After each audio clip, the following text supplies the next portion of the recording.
दोस्तों, पेट नहीं तो सेट नहीं के सीरीज का ये इकोनॉमिक्स का तीसरा वीडियो है।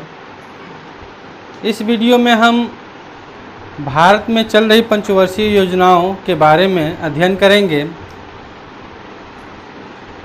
इसके तहत हम प्रथम पंचवर्षीय योजना के बारे में जानेंगे कि आखिर इस योजना को शुरू करने का उद्देश्य क्या था और क्या ऐसी परिस्थितियां थीं, कौन सी ऐसी परिस्थितियां थीं कि भारत में पंचवर्षीय योजनाओं की आवश्यकता पड़ गई। दोस्तों, बता दूं कि इसके पहले की वीडियो में मैंने बताया था कि योजना आयोग का गठन किस लिए किया गया था, उसका उद्देश्य क्या था। इस वीडियो में हम जानेंगे कि योजना आयोग द्वारा जो पंचवर्षीय योजनाओं का निर्माण किया गया, उनमें से पहला पंचवर्षीय योजना का निर्माण किस उद्देश्य से हुआ था और देश में कौन सी ऐसी परिस्थितियां थीं जिसके कारण पंचवर्षीय योजनाओं की आवश्यकता पड़ी। दोस्तों, हम अच्छी तरह से जानते हैं कि अंग्रेज़ों ने इस देश के संसाधनों का भरपूर दोहन किया। देश की अर्थव्यवस्था पूरी तरह से निचोड़ करके अपने देश लेते गए। स्वतंत्रता के बाद हमारे पास समस्या थी भूखमरी की, खाद्यान्न के लिए आत्मनिर्भर होने की।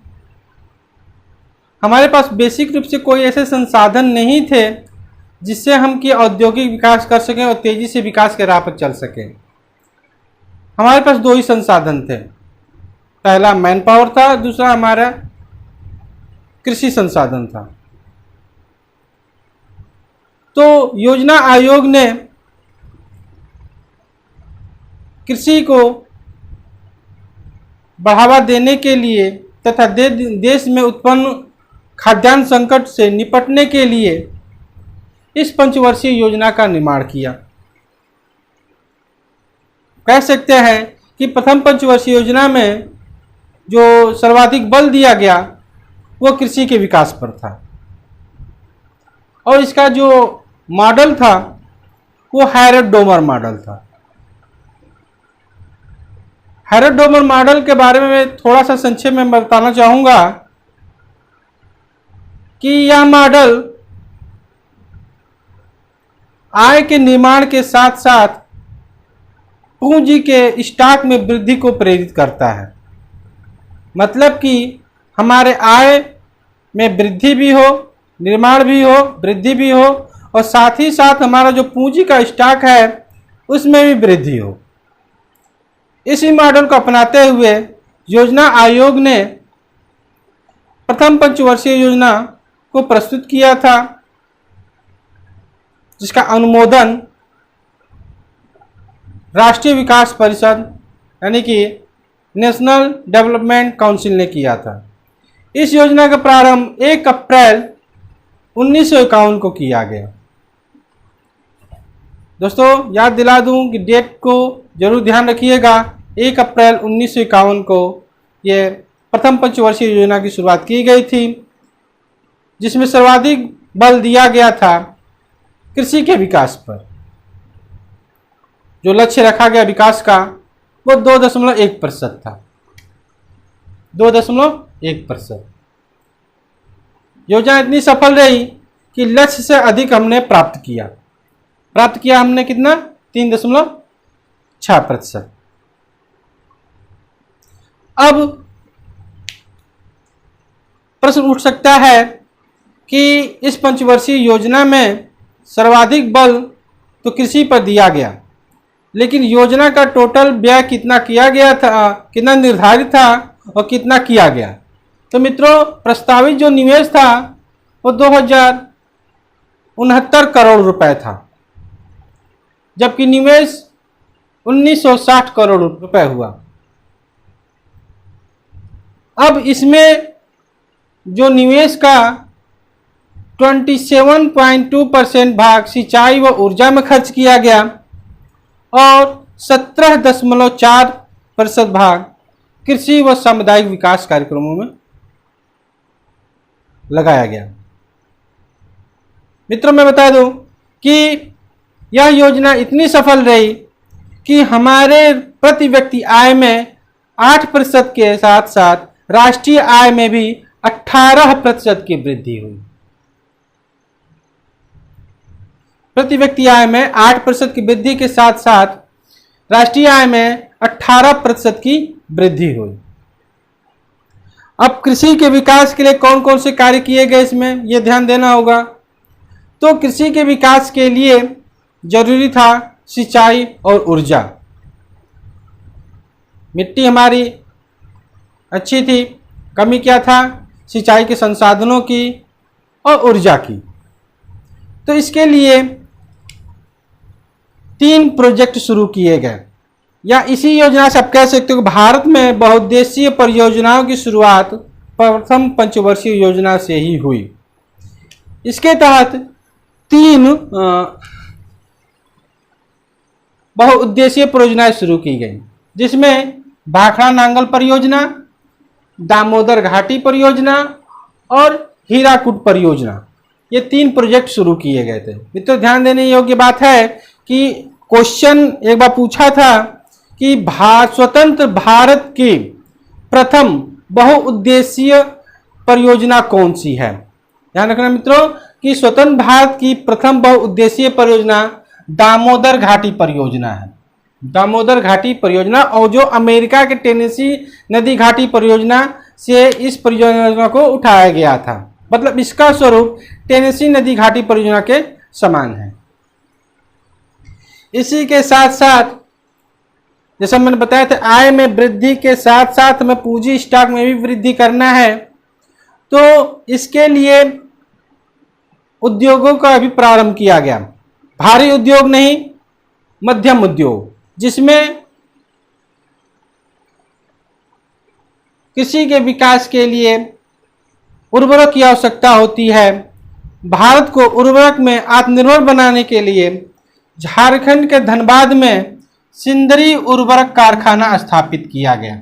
सिंदरी उर्वरक कारखाना, जहां पर भारत में पहली बार अमोनियम नाइट्रेट का उत्पादन हुआ। कृषि के विकास के लिए उर्वरक की खपत को बढ़ाने के लिए, या यूं कह सकते हैं कृषि के वृद्धि के लिए, फसलों में आशातीत रूप से वृद्धि करने के लिए, उर्वरक की जो कमी है उसको पूर्ति करने के लिए सिंदरी उर्वरक कारखाना की स्थापना की गई थी। और इस भारत में पहली बार अमोनियम नाइट्रेट का उत्पादन सबसे पहले सिंदरी उर्वरक कारखाने में हुआ। इसके साथ ही साथ फसलों को कीटों से बचाने के लिए हिंदुस्तान कीटनाशक लिमिटेड की स्थापना की गई। हालांकि इसका उपयोग भारत सरकार द्वारा 1954 में प्रारंभ किए गए राष्ट्रीय मलेरिया उन्मूलन कार्यक्रम में डीडीटी की आपूर्ति के सुनिश्चित करने के लिए किया गया था, लेकिन बाद में इसने कृषि कीटनाशकों का भी उत्पादन किया ताकि फसलों को कीटों से बचाया जा सके। साथ ही साथ नेपा नगर, जो कि मध्य प्रदेश में है, न्यूज़पेपर मिल की स्थापना की गई थी। इसके अलावा 2 अक्टूबर 1952 को अमेरिका के सहयोग से भारत में सामुदायिक विकास कार्यक्रम का प्रारंभ किया गया, और साथ ही साथ 1953 में राष्ट्रीय प्रसार सेवा का भी प्रारंभ किया गया। मित्रों ध्यान देने योग्य बातें हैं कि इन प्रोजेक्ट के साथ साथ भारत अपने प्रथम पंचवर्षीय योजना के लक्ष्य को पूर्ण रूप से प्राप्त करने में सफल रहा। मित्रों अब आते हैं कि इस प्रथम पंचवर्षीय योजना टॉपिक से कौन कौन से संभावित प्रश्न उठ सकते हैं, या एग्जाम में कौन कौन से प्रश्न पूछे गए हैं। मित्रों मैं बता दूं कि पहला जो प्रश्न बन सकता है इस पे यही बन सकता है कि प्रथम पंचवर्षीय योजना का कार्यकाल कितना रहा। तो 1951 से लेकर 1956 तक ये प्रथम पंचवर्षीय योजना रही। दूसरा प्रश्न बन सकता है कि प्रथम पंचवर्षीय योजना की शुरुआत कब की गई। तो प्रथम पंचवर्षीय योजना की शुरुआत मित्रों मैं बता दूं 1 अप्रैल 1951 को किया गया। ठीक है। और इसके साथ एक और क्वेश्चन बन सकता है कि कौन सी पंचवर्षीय योजना हैरोल्ड डोमर मॉडल पर आधारित था, या फिर यह क्वेश्चन बन सकता है कि प्रथम पंचवर्षीय योजना का मॉडल क्या है, या जिसका आंसर होगा हैरोल्ड डोमर मॉडल। इसके बाद फिर इस पर क्वेश्चन बन सकता है कि सामुदायिक विकास कार्यक्रम का प्रारंभ कब किया गया था, या सामुदायिक विकास कार्यक्रम की शुरुआत किस पंचवर्षीय योजना में शुरू की गई थी। मित्रों यह होगा इसका आंसर कि 2 अक्टूबर 1952 को सामुदायिक विकास कार्यक्रम की शुरुआत की गई थी प्रथम पंचवर्षीय योजना के दौरान। एक और क्वेश्चन पूछा है कि सामुदायिक विकास कार्यक्रम किस एक देश के सहयोग से प्रारंभ किया गया था, तो सामुदायिक विकास कार्यक्रम का प्रारंभ यूएसए के सहयोग से किया गया था। इसके बाद क्वेश्चन बन सकता है कि राष्ट्रीय प्रसार सेवा की शुरुआत किस पंचवर्षीय योजना के दौरान की गई, या फिर क्वेश्चन बन सकता है कि राष्ट्रीय प्रसार सेवा की शुरुआत भारत में कब की गई। सन 1953 में मित्रों भारतीय प्रसार सेवा की शुरुआत की गई थी, अर्थात प्रथम पंचवर्षीय योजना के दौरान भारत में सेवा की शुरुआत की गई थी। फिर क्वेश्चन बन सकता है मित्रों कि किस पंचवर्षीय योजना में सर्वाधिक बल कृषि पर दिया गया है, तो प्रथम पंचवर्षीय योजना कंप्लीटली कृषि के विकास पर आधारित है, सर्वाधिक बल कृषि पर दिया गया था। इसके अलावा क्वेश्चन बन सकता है कि प्रथम पंचवर्षीय योजना का लक्ष्य कितना था, विकास लक्ष्य कितना था, 2.1% था। इसके साथ ही साथ यह क्वेश्चन बन सकता है कि भारत में बहुउद्देशीय नदी घाटी परियोजनाओं का प्रारंभ कब किया गया था, तो प्रथम पंचवर्षीय योजना के दौरान ही भारत में बहुउद्देशीय नदी घाटी परियोजनाओं का प्रारंभ किया गया। बहुउद्देशीय नदी घाटी परियोजना का अर्थ हुआ सिंचाई के साथ साथ ऊर्जा का उत्पादन। साथ ही साथ यह क्वेश्चन बन सकता है कि भारत में प्रथम बहुउद्देशीय नदी घाटी परियोजना कौन सी है, मित्रों इसका उत्तर होगा दामोदर घाटी नदी घाटी परियोजना भारत के प्रथम बहुउद्देशीय नदी घाटी परियोजना है। इसके साथ ही साथ क्वेश्चन बन सकता है कि भारत में अमोनियम नाइट्रेट की उत्पादन सर्वप्रथम किस एक कंपनी के द्वारा किया गया था, वो होगा सिंदरी उर्वरक कारखाना जो कि झारखंड के धनबाद में है। साथ ही साथ इसी पंचवर्षीय योजना के दौरान हिंदुस्तान एंटीबायोटिक्स लिमिटेड की भी स्थापना की गई थी जो कि पुणे महाराष्ट्र में स्थित है, और हिंदुस्तान कीटनाशक उद्योग मुंबई में स्थित है।